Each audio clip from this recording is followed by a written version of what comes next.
Good evening. This is it is Thursday, March 4th at 6 p.m. and this is a meeting of the Civilian Police Oversight Agency Board study session.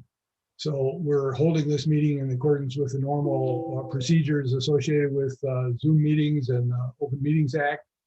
And so even though this is a special meeting in the sense that we're calling it a study session, we decided that it was in the interest of openness and transparency and accessibility that we would, go through the same process that we go through when we hold our regular meetings. So I'd like to welcome you all to this meeting.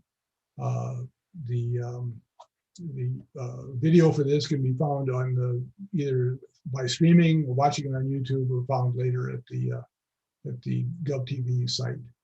So we are at item 1, which is public comments. We have no public comment for tonight. And well, I'm sorry, I need to back up just a second. We have a full quorum of the board here, or full members, all 6 members of the board here. Members Amia Pruitt, member Nixon, member Olivas, member Galloway, member Mitchell, and myself, the chair, Bill Cass. We also have members of the CPOA staff and our director, Ed Harness, who is going to stay behind the scenes, suffering from a cold, I hope. So I'm looking for who else. And we have our legal counsel, Tina Gooch, here as well. So as I mentioned, there's no public comments. If I could have a motion to review or approve the minutes from the February 11th, 2021 meeting, which had been circulated before the meeting. So moved. Second? Second. So if there's no no comments about the meeting or about the minutes, then we'll have a call for a roll call vote as usual. Member Amia Pruitt. Yes. Member Galloway. Yes. Member Mitchell. Yes. Member Nixon. Yes. Member Olivas. Yes. The chair votes yes. So the minutes are approved unanimously. So we're at item 3 on the agenda, which is the discussion of the board self-assessment regarding the board member training and duties. And I'd just like to, refer to what the reason is that we're holding this meeting is during this last year, we adopted a set of conduct and ethic guidelines that we added to our policies and procedures, which included a review of individual members, primarily their meeting, whether they've met their training needs and whether also they've complied with the sort of conduct and ethics requirements that the board has adopted within their policies and procedures. So we went through a round of where each individual member and the chair, myself, held a review with Director Harness and went through our individual training trainings that we'd received, as well as what might be necessary or interesting to the board for improving the board performance. So the idea tonight is that we would, there's also an item in our policies and procedures which says that the chair will lead the board in an annual self-assessment of board member performance. And so that's where we are tonight. We're in this self-assessment.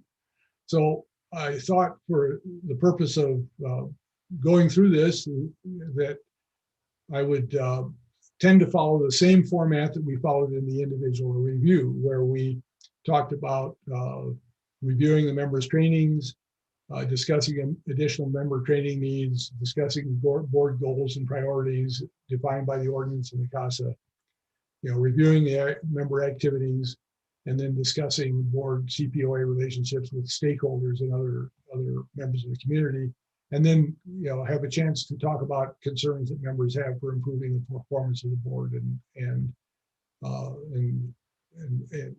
the board as a whole and individual board member performances. So the just to sort of refresh you, the policies and procedures call for a number of trainings, and they're also they're laid out in several different areas, actually. Our own policies and procedures, the ordinance itself that created the CPOA, and then the CASA, which of course we are also governed by. So the trainings which are included are trainings on those documents, the ordinance, the CASA, our policies and procedures. Also on OMA, IPRA kinds of training, diversity training, civil rights training, Robert's Rules training. All of these are things that we've either been mandated to do, or we've decided that those are appropriate activities to engage in order to do our job as oversight volunteers better. In addition to that, APD directed that we get several trainings as well, and they wrote, and essentially they got those written into either the CASA or the ordinance. And those include ride-alongs, use of force training and internal affairs training, and also the Citizens Police Academy. On top of that, there's a general category of oversight training where the ordinance outlines what our duties and responsibilities are in order to perform objectively, being objective in terms of hearing citizen complaints, doing policy review, and making policy recommendations, and doing community outreach.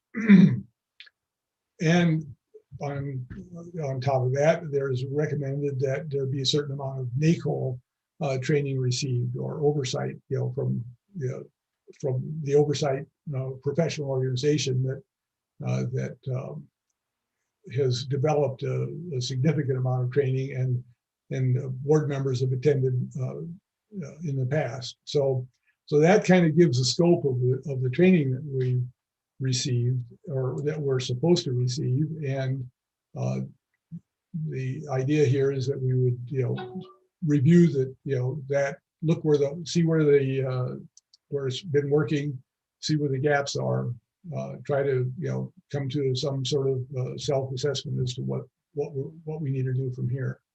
So that really constitutes kind of the review of the training template that each of us went through when we had our individual sessions with myself and the director. So if there's any comment about that, I would welcome, open this up to each of the board members to, make their comments about individual training methods or training that they should have received. So is there anybody have anything to say about this subject? So we'll move on then to what additional training needs of members, or what additional training members might like to see. So Member Galloway. Dr. Cass, Yes. Tara was I'm looking sorry. to comment. Okay, I will back up. Member Armia Pruitt. Thank you so much. So I just wanted to comment right quickly. I don't know if everybody knows or got this email about the Citizens Police Academy starting up again. So I know, Doug, you and I were taking it when they stopped due to COVID. I don't know if you got that email as well, but they're supposed to be starting, I think, like in a week or two. Again, just a heads up on that for anybody who might need any of those pieces. Yeah, I haven't seen anything on that, but I'll look. I can forward it to you. And then Eric Nixon, were you able to take any of those, or did you join us after we were already in COVID? I joined before COVID, but or you already had that experience because you were on the CPCs, right? Right. So the whatchamacallit training, the Citizens Police Academy. Yeah. Done. Yeah. And then I think there was a couple of the NACOL seminars I had attended, and then I was going back to actually look at that and put a blurb in. I think somebody had asked for us to describe what that training was. So there were several trainings that we had to take kind of like an orientation to CPCs. But the Citizens Police Academy when I took an inventory of it, the only thing it looked like I didn't take was the ride along. And that was kind of, the kibosh was put on that because of COVID. Right. Any other comments? So this, I presume that the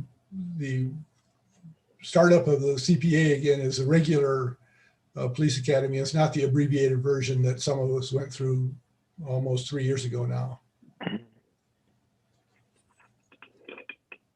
Maybe I guess Member Galloway and I are the only two who, and Member Nixon, actually, the three of us were in that training together 3 years ago, right? I don't think they're offering that abbreviated academy any longer. I think Okay, it's all right. just- So it's back to the normal academy that's given to the public as well, and CPCs and anyone who signs up, except that Yeah, if I recall, when I signed up for this one, I was given a list of like, here's all they're offering, and then these are the things you must make sure to take. And it wasn't all of them, so it was sort of an abbreviated list of what the things were that I needed to make sure that I took. Although I haven't been able to complete that as of yet. But so, is there any other comments regarding additional member training needs? I think the subject came up in individual discussions, and I don't want to point out who I talked to, and where it came up. I think I'll leave it to you to volunteer that information yourself, rather than try to correlate it or put it all together, as a as a board sort of summary.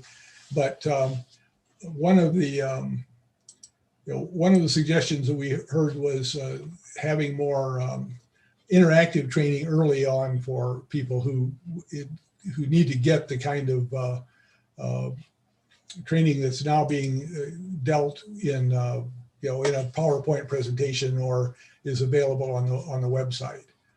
So it's a matter of not necessarily additional training, but just being able to get the training that's required in a format that is easy to follow and keeps you engaged in it. And I know one member suggested that we have either small groups or a group of, it could be a quorum group in order, to go through these sessions especially for new members, to go through the OMA, the IPRA, the trainings that were given a year or so ago by our council Gooch. So, Bill, let me go ask ahead, Member Mitchell. a question. Do we get any training credit for the formal presentations we get at the board meeting from APD primarily?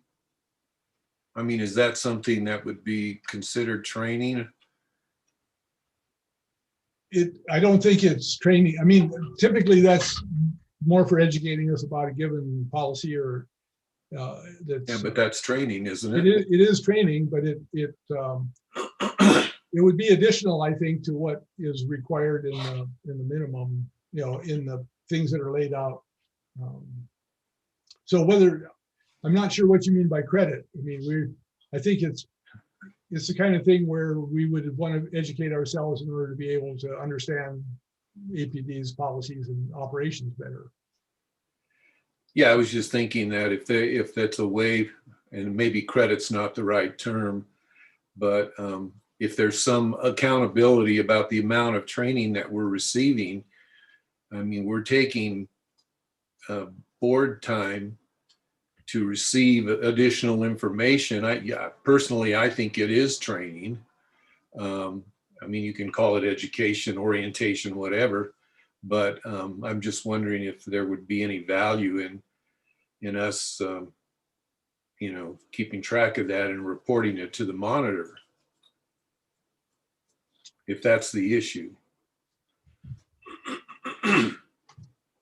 No, I think that's a good point. I think that's a good suggestion. So I think anything that sort of organizes what it is that we're doing is useful in giving us some credibility. So any other comment, Member Galloway? Yeah, I think that that's probably good to just note that we have received presentations from APD, but I don't think that it's going to take the place of anything that we're required to do. And I don't think that they've established like we need to have X amount of hours of training every year. And so that would, tick a box for half an hour or an hour worth of that training. I don't think it's like that. I think it's very specific trainings that they've laid out for us, but just letting them know that we've asked specific questions regarding these policies or these types of units. That's probably worth noting. I just don't think that it's going to be like a credit for kind of thing. Yeah, I think there's an assumption that board members haven't already had the training in other venues.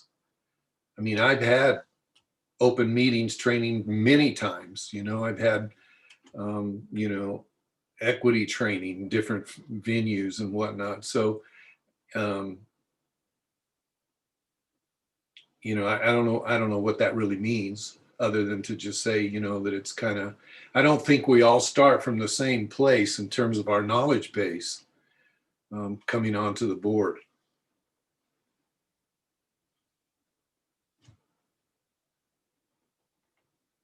Well, I mean, that's a good point. I don't know how that's addressed. I mean, unless it's sort of like transferring credits in.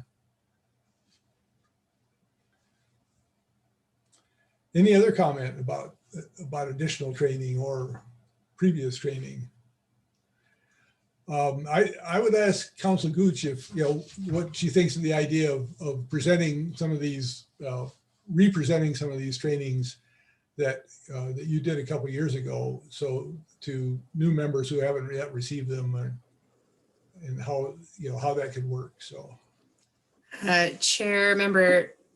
Chair Dr. Cass, Honorable Board, I'm happy to go into that. I do want to point out in the ordinance that it says the city shall provide and each member shall complete training, and then it lists all the training y'all have talked about. And so as far as Member Mitchell's point that many of you have some of this training, a lot of this training, it seems that because it says the city must provide it, that's kind of the catch-all that kind of doesn't care where you have come from, if you will. But it may be that it's an opportunity to have a dialogue with the monitor team and others involved in this process as a way to help cut down on the time commitment for volunteers in the event you have already received certain trainings that are required. So as it's currently written and been interpreted, I don't think, unfortunately, to Member Mitchell's point, that you can transfer credits, if you will. But that doesn't mean it's not an opportunity to have a dialogue with those that are, players in this game, to see about whether there can be some reasonable accommodations made to help cut down on that volunteer time. With regard to presenting trainings, I'm happy to do whatever the board would like.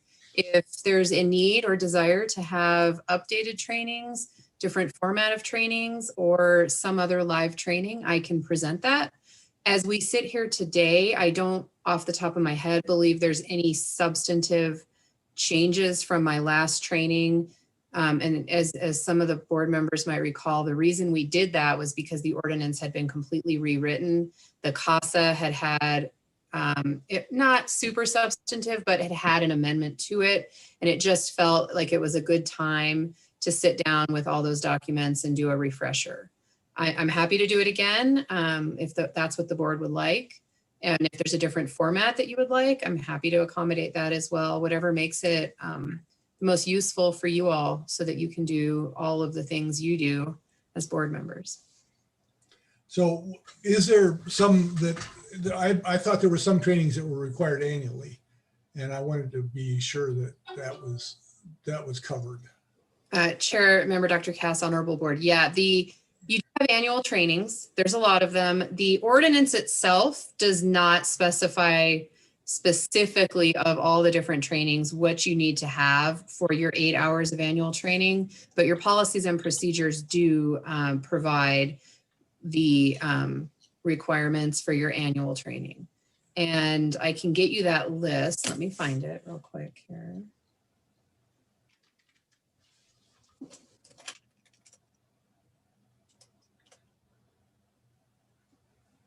So your policies and procedures mimic the ordinance, except that they specifically specify Robert's Rules of Order training and general meeting conduct and operation training that it shall occur annually. So for new board members, there's a lot of things. And then for all of you all, you have the annual 8 hours. It doesn't say what those 8 hours have to be. It lists the things it can be.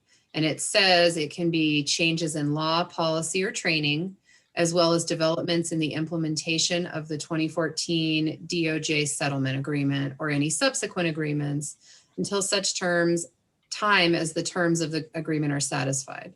And then it also says training on Robert's Rules of Order and general meeting conduct and operations shall occur annually. So those, I think, are your list. Member Dr. Cass, if that's what you were looking for. Yes, thank you. That is what I was looking for. And I was, so it seems to me that we have not had some of this in the last year. I mean, it's the, like, for example, CASA training. I mean, if there's something, we haven't had an 8-hour training session unless we're counting something that outside of what I think you described, or how, I guess maybe I should rephrase this and ask, how do we accumulate these 8 hours of training without some formal process involved? Chair Member Dr. Cass and Honorable Board, I'm not the best person to answer that question. I don't play a large role in any of the training or keeping track of the training that the board undergoes. I believe Director Harness would be better suited to answer the question, but I do believe that NACOL is one of the main areas in which your training is done. Right, and I believe he just answered that by chat. So if you'd like to add anything, Director Harness, go ahead. Chair Dr. Cass, yes, generally NACOL has been accepted as to cover your 8 hours of annual training. Thus, the monitor's request for the summaries of NACOL attendance and the essays that were requested. So generally, NACOL has been used for that over the last few years. Thank you. So are there any other comments about additional training? If not, seeing none, let's move on to discussion of the board goals and priorities defined by the ordinance and the CASA. So that was the third question that we talked about when we had the individual discussion.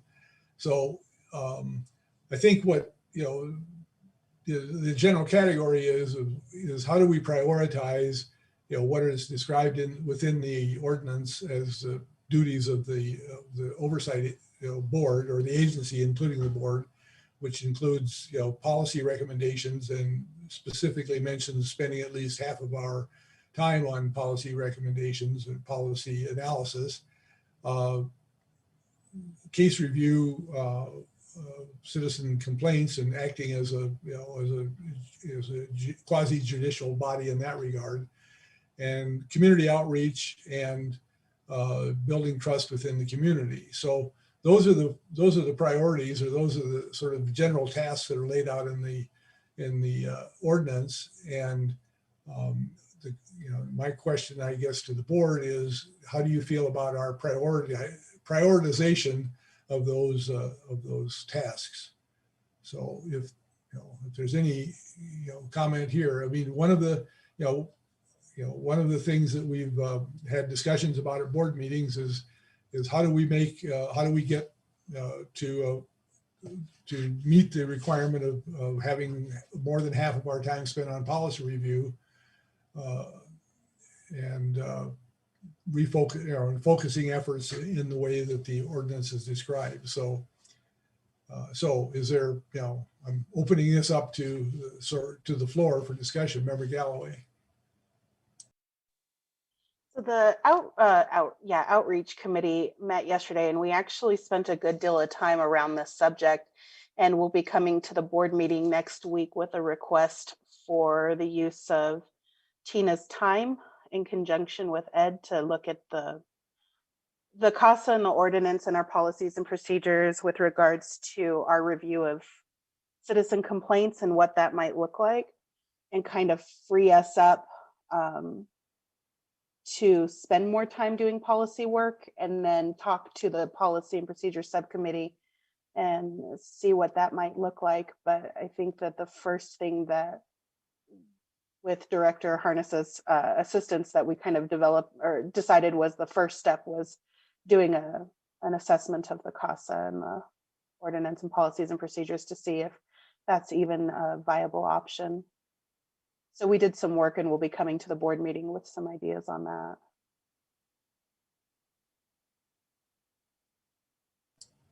Thank you. Other comments?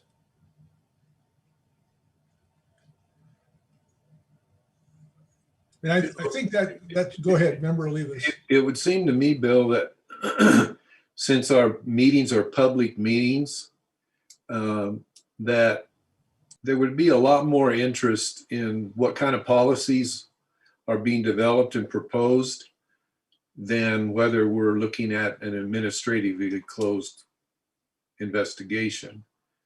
And so personally, I think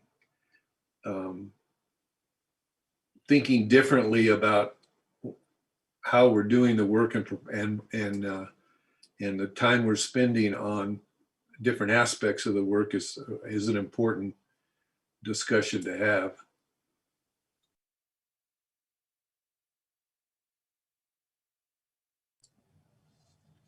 Any other comments? Member Olivas? I think it's just important to keep in mind what Member Mitchell had said earlier, actually, about the presentations and those types of things that we frequently absorb, whether they're in committee meetings or in our board meetings. I think we've got to pay attention to the fact that that's policy work too. Informing yourself about policy or about how policy works in a practical sense, that is policy work. And I think it's unfair to the board to say that, you know, the only work that counts is actually writing a recommendation to change a policy. I think just being better informed on policy matters also counts. It's a little harder to quantify in some cases, but I think we've got to keep that in mind.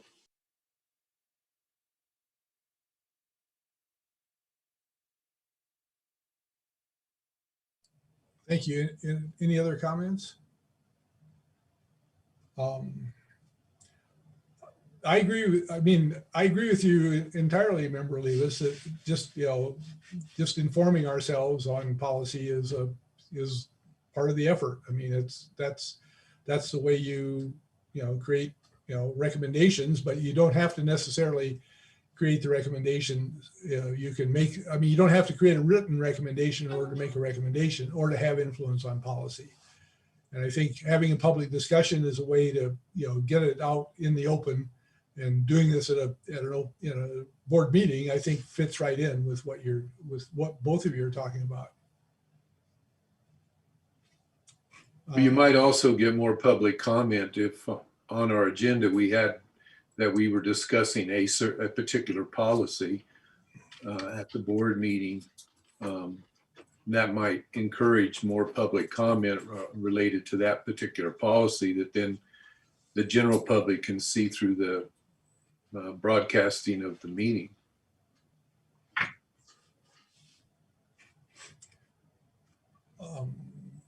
Yes, thanks. Anyone else? I might mention, we just had our policy subcommittee meeting before this meeting, and we did have a presentation by the K-9 unit to talk about what's upcoming with their changes in policy and describing operations of the K-9 unit. And that's an educational process that I think gives us a better opportunity to make a recommendation on policy. But I think it is part of the general process of oversight. It's first trying to understand what goes on, and that happens. That's been happening regularly at policy subcommittee meetings. So, I mean, I think getting it to the board, getting it to an open meeting, getting it from a policy subcommittee meeting and individual board member activities to a board meeting where it can be publicly presented is a step in the right direction. And given that when we were doing 2 years ago or so, when use of force policies were being reviewed and developed and reviewed, there was a lot of public interest in those, of course, and we held meetings which focused primarily on those policies. So it's, but it's a case of having a sort of a, being, making policy by crisis, or, focusing on a problem because there's a crisis associated with it, rather than having it as part of the everyday, work of the board. So take that for what it's worth. So any other comments about goals and priorities? Are you, looking for signals? Okay.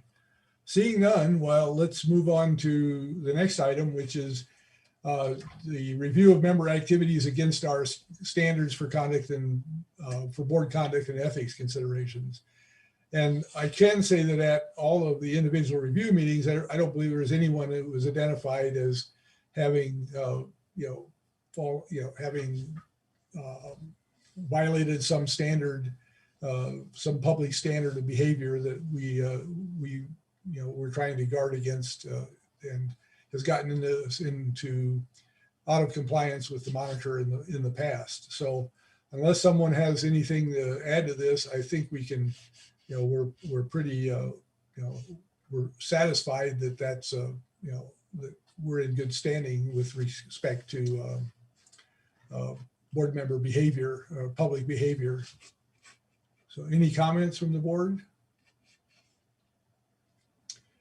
Okay, so the next item was, the next discussion question had been the board CPOA relationships and the CPOA with APD, City Council, DOJ, the monitor team, and stakeholders. And so, one of the sort of implied activities that board members should be engaged in is community outreach, or making communication with the community, which includes outreach, sort of the normal kind of outreach, but also just making communicating with stakeholders and the other people who other organizations and entities that are associated with oversight, such as the DOJ and the monitor team. So those are activities which can be sort of formal in terms of having outreach meetings, or they can be just attending the meetings that occur with APD or the monitor or the DOJ. So again, I'd like to open this up to any kind of board discussion regarding developing those relationships with the various entities within the city and within the police department. So any comments? One of the areas that we've been discussing lately has been, of course, member recruitment and filling vacancies on the board with the city council. This is a process that's been going on for a long time, and there's now been some movement to do that, to create more of a working group to look at those, look at how to get more members on the board in a timely way. So that's one of the examples of where an interaction with the council and with the council staff in order to get that process forwarded. That's where this is, someplace where this is occurring. So any comment on that? Okay, well, so finally, I'd like to just bring up the subject of any concerns that members have and suggestions that they might have for improving the performance of the board, or, well, let's do it. Let's keep it in terms of improving the performance of the board, since we're all here as a board. So So I guess what I like to do is just go around the room, give everyone a chance to comment or not, but at least let's go through it. Let's just go alphabetically. So Member Armio Pruitt, do you have any comments you'd like to make regarding the improvements or improving performance of the board? I don't really have any comments, except maybe sometime we can go in the reverse order of the alphabet.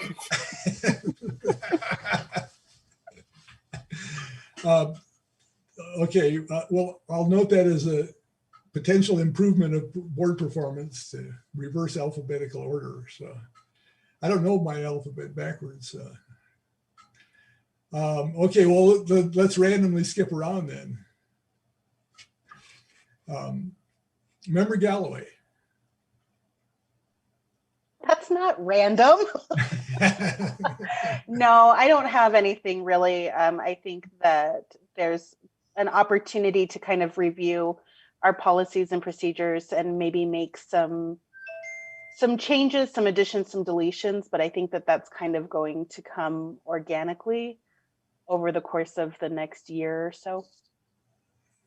But that's about it. Let me add this to your considerations, and that is, what did you think of the review, the individual reviews? I mean, was that helpful in terms of improving relationships, performance? Because I think I don't want to color this too much by my own feelings about it, but I was encouraged by what we did, given that it was the first time through. It seemed like it was a conversation that was useful to have, and that we couldn't have in a board meeting where we have a quorum present. We were able to speak a little bit more frankly and openly, and have an honest discussion about issues within the board. So I'll go to Member Mitchell then randomly. Well, I'm encouraged that we're having ongoing discussions about how to prioritize the work and where our limited time is best spent. And I did like the individual meeting with Ed and yourself, and just being able to have an hour or so to have conversations around the work and that. So I appreciate you taking the time to do that.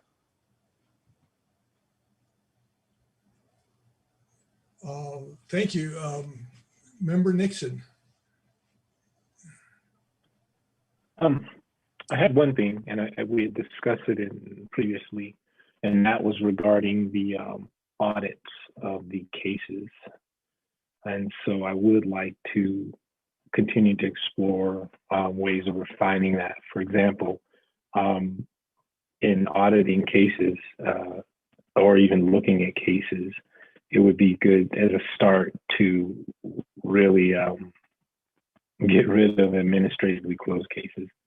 They should never be on the, in my opinion, if it's administratively closed, in other words, they couldn't get a hold of the person or, something like that, then that's not something that I feel is worth our time to audit per se. And I know that there was a discussion we had about turning certain cases over to APD to look at administratively or handle internally. So I'd like to continue to explore that possibility, and at some point, and also get some feedback possibly from council on redefining or defining what courses in investigation we can look at as a board without it negating the requirement to look at cases that are what I consider of value or viable, where perhaps some action or weighing in would be appropriate. Any questions I want to talk about?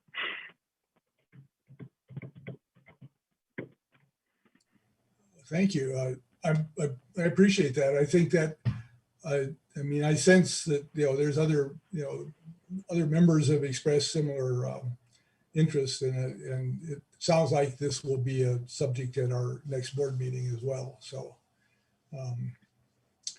it'll be on the agenda, sounds like.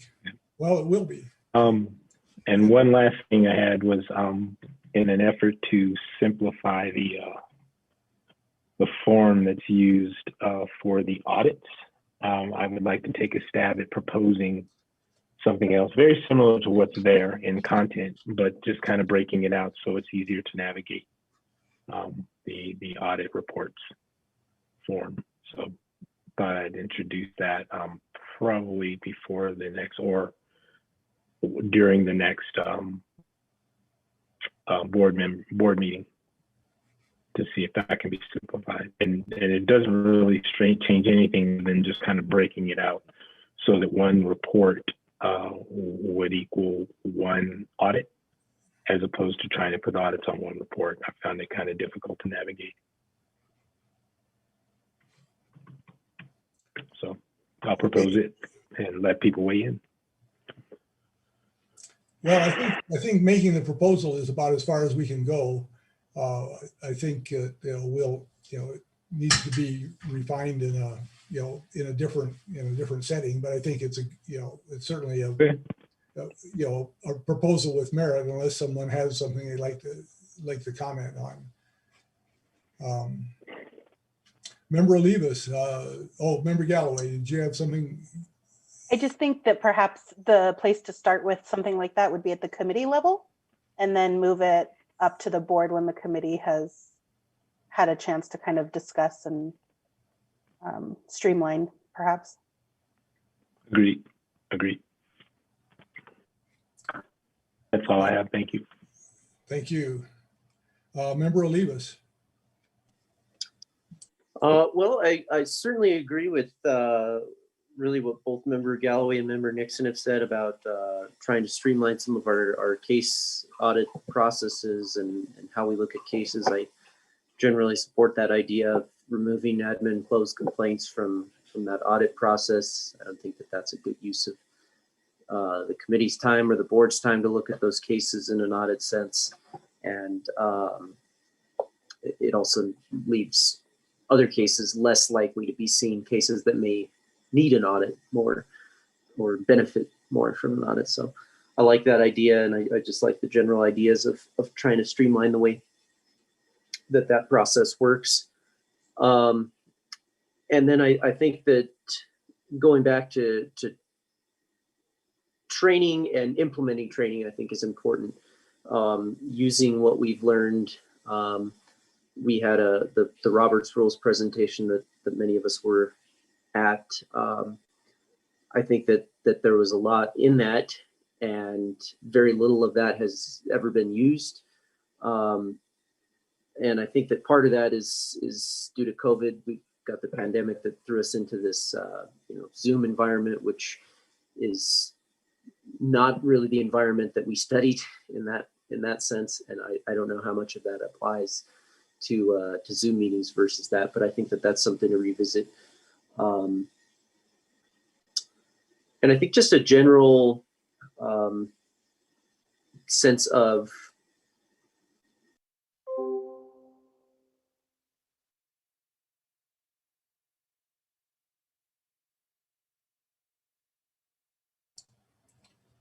Hold on.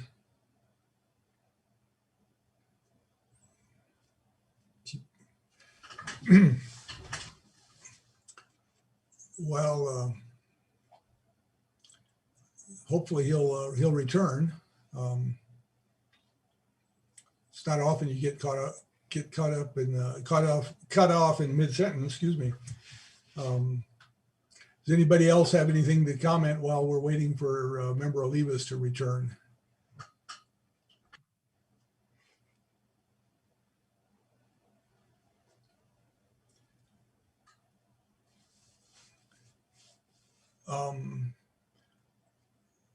Well, while we're waiting, I'd like to give Director Harness a chance to make any comments he might have, before we wrap this up, because I think we're getting close to the end, and I don't want to leave him out of out of this, cold or not. Dr. Cass, thanks. I appreciate the members' time that we spent going over ideas and concepts in the training. I think it was a valuable exchange that we were able to have as a part of the process. Here comes Member Olivas. And I hope that the practice continues in the future. I think that's all I have to say at this point. Thanks. Okay, thank you. So Member Olivas, you're back.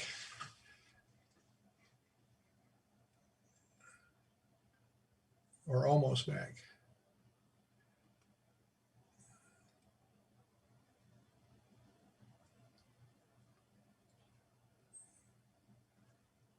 So whenever you're ready, Member Olivas. All right, I think I just got audio back here, so sorry for the hiccup there. But I think to summarize where I left off, I think that, well, let me throw this out there as well. I think that Member Galloway and I are going to present an idea at the next meeting about some training improvements that I think can be made, and I'm excited to introduce that.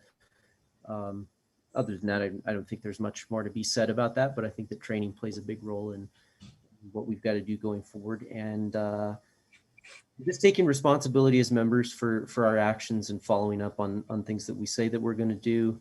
I think, it kind of comes down to taking pride in what you do. I know we're all volunteers and we all have conflicts of time where, we're pulled in many different directions. And I think that we have to be professional, but at the same time, I think we have to treat each other with grace and hope that the staff and the agency and the public also will extend us that same grace of understanding that we're unpaid volunteers here and we're doing the best we can with what we've got. And it is an imperfect process. It probably always will be, but I think that we just have to continue to strive to do the best we can.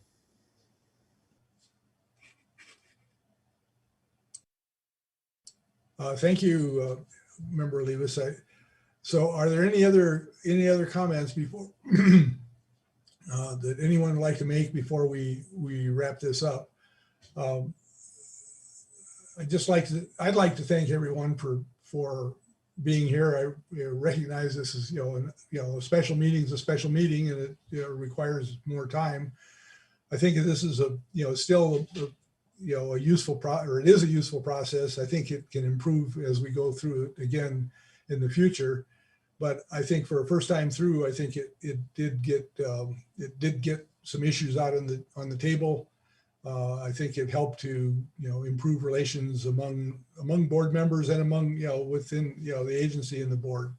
So we still have a ways to go, but I'm optimistic that we're making progress in this regard. And I think it was the right thing to do to put something like this in our policies and procedures, where we actually sat down and tried to do a self-assessment of whether we're of the job of oversight. So if there's no other comments, no other business to conduct tonight, then I would let's see. I think what's left on the agenda are the next item is adjournment, and that would I would announce that the next regularly scheduled board meeting is next Thursday on March 11th, as everyone knows. And I would we'll see to adjourn. Second. All right, and we'll have to do a roll call vote. Okay, Member Nixon. I'm sorry, say that again. You broke up. Just a roll call vote to adjourn. So yes says we want to adjourn. Yes. Member Olivas. Yes. Member Mitchell. Yes. Member Galloway. Yes. The chair votes yes. And Member Armijo Pruitt.